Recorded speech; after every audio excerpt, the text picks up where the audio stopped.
は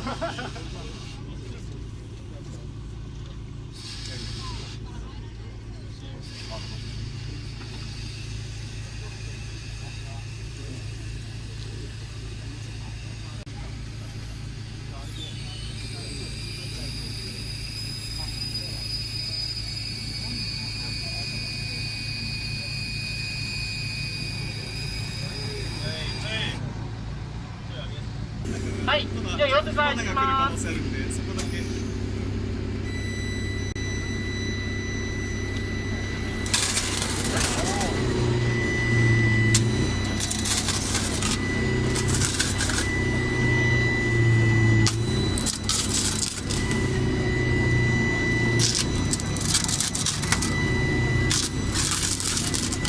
の電流を流しているレールとレールも接触させることによって今火花が散っております。徐々に火花が大きくなってくると通常に近づいています。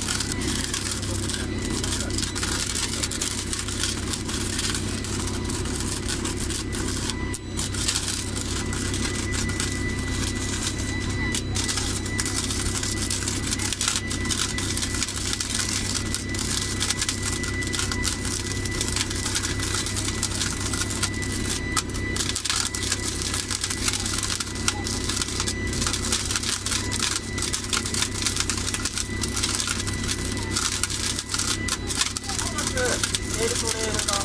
ついて外のレールになりそうに思います。レールがくっつきますと機械が自動的にぐにゅっと折り返してくるので余分な部分を切り取るということに非常に便利でレールの増設が終了となります。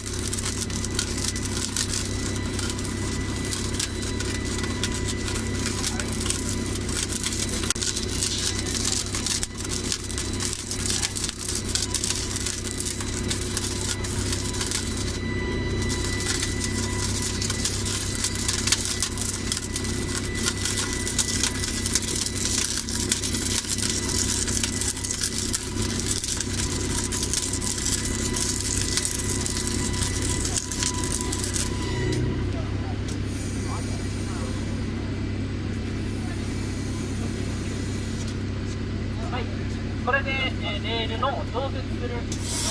業が終了です。この後レールの、増設機を持ち上げるとくっついている状態が見えますので、皆さんもう少々お待ちください。今も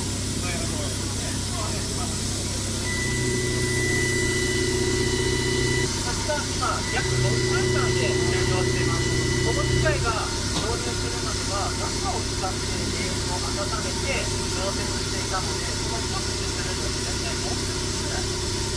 かっていたので、溶接から盛り上がったところをきれいに取り付けたので4時間ぐらいかかっていたんですけれども、この機械の導入するのでとても簡単ですからそれがこの機械のすごいところです。